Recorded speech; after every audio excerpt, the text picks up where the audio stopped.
नमस्कार दोस्तों, आपका हमारे YouTube चैनल भक्ति ज्ञान त्योहार में स्वागत है। आज मैं आपको साढ़े साती की कहानी सुनाने जा रही हूँ। अगर आपको ये कहानी पसंद आए तो कमेंट बॉक्स में शनिदेव की जय अवश्य लिखिए। रोमा नाम की लड़की थी। वह अपने पति के साथ एक अपार्टमेंट में रहती थी। रोमा का पति रवि एक सॉफ्टवेयर कंपनी में टीम लीडर के पद पर था। रवि बचपन से ही बहुत आध्यात्मिक था, लेकिन उसके उलट उसकी पत्नी रोमा बिल्कुल नास्तिक थी। वह ज्यादातर रंगीन दुनिया में जीने की चाहत रखती थी, जिसे वह आज के हिसाब से सही समझती थी। हालांकि इस बात को लेकर दोनों के बीच में कभी कोई अनबन नहीं थी। दोनों अपने जीवन में बहुत खुश थे। एक दिन सुबह सुबह रवि टीवी में धार्मिक कार्यक्रम देख रहा था, जिसमें साढ़े साती काल के बारे में बताया जा रहा था। उसी समय रोमा चाय नाश्ता लेकर आती है और रवि के बगल में बैठकर चाय पीने लगती है और थोड़ी ही देर में वह रवि से चाय पीते हुए कहती है, क्या सुबह से बोर कर रहे हो? और उसी समय टीवी का रिमोट उठाकर चैनल बदल देती है। रवि को रोमा का बर्ताव अच्छा नहीं लगता।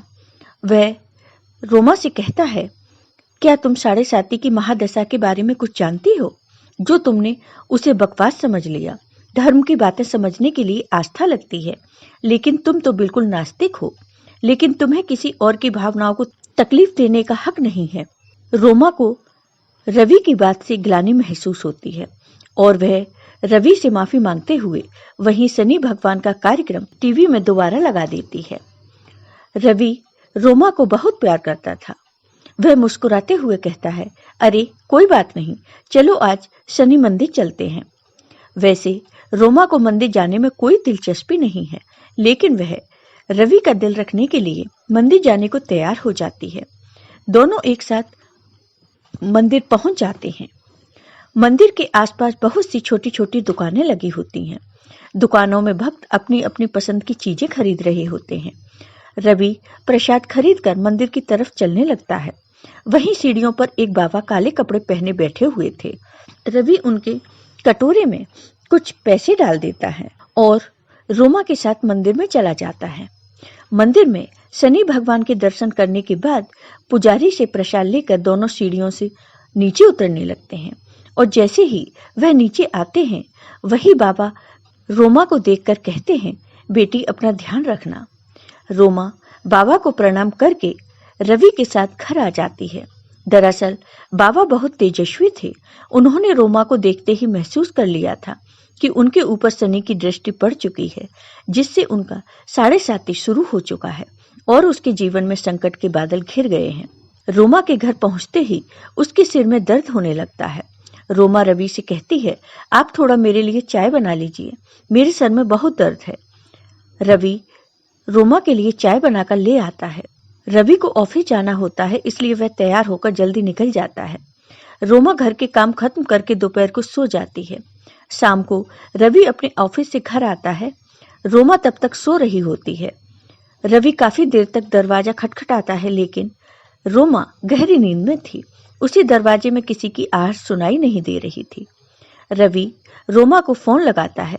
फोन की घंटी सुनकर रोमा अचानक नींद से जाग जाती है और जैसे ही उसे पता चलता है कि रवि दरवाजे पर खड़ा है, वह जल्दी से जाकर दरवाजा खोलती है।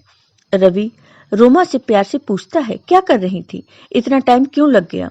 रोमा आंख मीचते हुए कहती है, पता नहीं कैसे इतनी ज्यादा नींद आ गई कि आपकी आवाज सुनाई ही नहीं दी। रवि अपना सामान रखकर चला जाता है। उसी समय रवि के मोबाइल में एक मैसेज आता है।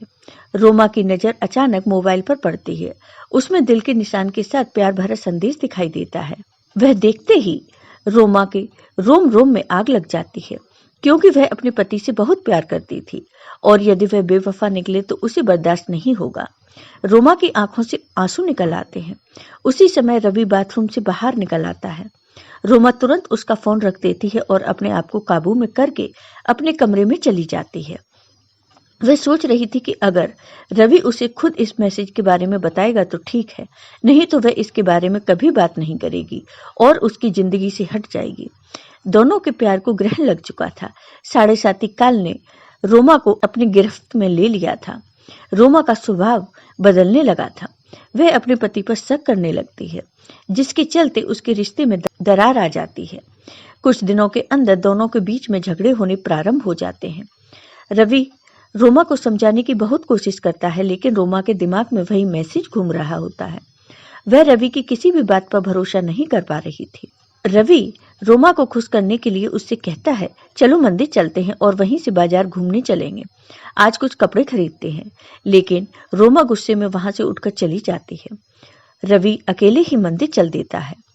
रवि को दोबारा वही बाबा मंदिर की सीढ़ियों में फिर से दिखाई देते हैं। वह रवि को देखते ही उसे अपने पास बुलाते हैं। रवि हाथ जोड़कर बाबा के सामने जाकर खड़ा हो जाता है। बाबा कहते हैं, बेटे, तुम्हारे जीवन में संकट दिखाई दे रहा है, क्या तुम ठीक हो? रवि कई दिनों से रोमा से परेशान था। वह बाबा के सामने बैठकर अपनी समस्या बताने लगता है। हालांकि बाबा रोमा के 7.5 योग के बारे में पहले से ही जानते थे, इसलिए वह रवि को रोमा के ऊपर आए हुए संकट के बारे में बता देते हैं और कष्ट से मुक्ति के लिए उपाय बताते हुए कहते हैं, तुम्हारी पत्नी को शनि भगवान की विशेष पूजा करनी होगी, जिसके बाद वह सामान्य स्थिति में आ जाएगी। रवि भगवान का दर्शन करने के बाद घर पहुंचता है और घर पहुंचते ही रोमा से कहता है, आज मंदिर में वही बाबा जी मिले थे। उन्होंने बताया कि तुम्हारा 7.5 योग चल रहा है, इसलिए तुम्हारे जीवन में चिंता बनी रहती है। तुम शनि भगवान की पूजा करो, उससे सब ठीक हो जाएगा। रोमा अचानक रवि से कहती है, मेरी समस्या की वजह हो तुम। रवि पूछता है, कैसे? लेकिन रोमा बात को यहाँ वहां घुमा देती है। रवि रोमा को इस बात जोर देते हुए कहता है, हर शनिवार को तुम शनि भगवान की पूजा शुरू कर दो। लेकिन रोमा रवि को मना कर देती है और गुस्से में कहती है, तुम मुझे किसी काम के लिए मजबूर मत करो, मैं इन सब बातों पर विश्वास नहीं करती। रवि को समझ में नहीं आ रहा था कि वह अपनी पत्नी को शनि के प्रकोप से कैसे बचाए। वह दोबारा मंदिर की तरफ जाता है और बाबा को ढूंढने लगता है, लेकिन बाबा वहां से जा चुके होते हैं और अब वह अगले हफ्ते यानी अगले शनिवार ही यहाँ आएंगे। रवि के पास तब तक का वक्त नहीं था, क्योंकि वह समझ चुका था कि अगर यह सब ठीक नहीं हुआ तो रोमा और उसका रिश्ता टूट जाएगा। वह रोमा से बहुत प्यार करता था, वह उसके बिना जीने की कल्पना भी नहीं कर सकता था। रवि मंदिर में पुजारी जी से बाबा के बारे में जानकारी लेता है, लेकिन पुजारी जी को बाबा के बारे में कुछ पता नहीं था।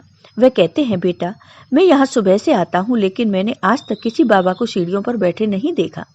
पता नहीं तुम किसकी बात कर रहे हो। रवि को ताज्जुब होता है, क्योंकि वह 2 बार बाबा को मिल चुका था। वह शनि भगवान के सामने हाथ जोड़कर कहता है, प्रभु, मुझे बाबा से मिलना है। और इतना कहते ही रवि मंदिर से नीचे उतरने लगता है। अचानक सीढ़ियों में उसके सामने बाबा प्रकट हो जाते हैं और उसे एक शनि भगवान की मूर्ति देते हैं और कहते हैं, इसे अपने घर में रख लेना और इन्हें तेल से स्नान कराना, तुम्हारा कल्याण होगा। और इतना कहते ही बाबा अचानक रवि के सामने से ओझल हो जाते हैं। रवि समझ जाता है यह कोई साधारण बाबा नहीं बल्कि तेजस्वी आत्मा है। रवि अपने घर पहुंचकर शनि भगवान की मूर्ति स्थापित कर देता है। रवि जैसे ही वह मूर्ति को तेल से स्नान कराता है, रोमा पीछे से आकर जोर जोर से चिल्लाने लगती और कहती है, खुद चरित्रहीन होकर ये ढोंग मत करो। अपनी गलती छुपाने के लिए तुम शनि भगवान का सहारा ले रहे हो। अपने आप को आईने में देखो तो पता चलेगा कि तुम कितने घटिया इंसान हो। रोमा की इतनी अभद्र बातें सुनते ही रवि के पैरों तले जमीन खिसक जाती है। उसने उम्मीद भी नहीं की थी कि रोमा उससे कभी इस लहजे में बात करेगी। रवि शांत स्वभाव का था। वह रोमा को शांत करते हुए पूछता है, क्या हुआ? आराम से बात करो। रोमा तुरंत उसका मोबाइल लाकर वही मैसेज उसके सामने रख देती है। रवि रोमा से पूछता है, यह क्या है? रोमा तुरंत कहती है, तुम बताओ यह क्या है और कौन है जिसने तुम्हें यह मैसेज भेजा है? रवि रोमा की बात सुनकर मुस्कुराने लगता है और कहता है, अरे पागल, यह मैसेज उस लड़की ने मुझे नहीं भेजा था, बल्कि कंपनी में काम कर रहे मेरी टीम के एक लड़के ने उस लड़की को भेजा था और उस लड़की ने मुझसे उसकी शिकायत करने के लिए वह मैसेज मुझे फॉरवर्ड किया था। यह बात सुनते ही रोमा का दिमाग शून्य हो जाता है। उसे कुछ समझ में नहीं आता। वह जमीन पर बेसुध होकर बैठ जाती है। रवि उसके बगल में बैठकर उसका हाथ पकड़कर पूछता है, क्या तुम इतने दिनों से इस मैसेज की वजह से मुझसे झगड़ा कर रही हो? तुम पागल तो नहीं हो गई? एक बार मुझसे पूछ तो लिया होता। मैं तुम्हारे अलावा किसी और लड़की के बारे में सोच भी नहीं सकता। रोमा जोर जोर से रोने लगती है और रवि के गले से लग जाती है।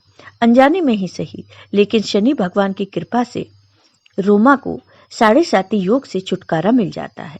दोनों के जीवन में फिर से खुशियों को न्योता मिल चुका था। शनि भगवान के विराजमान होते ही दोनों के बीच झगड़े की वजह ही समाप्त हो चुकी थी और उनके जीवन में खुशियों ने फिर से दस्तक देना शुरू कर दिया था। जय हो शनिदेव भगवान की। आपको ये वीडियो पसंद आया हो तो कमेंट बॉक्स में कमेंट करके जरूर बताइए।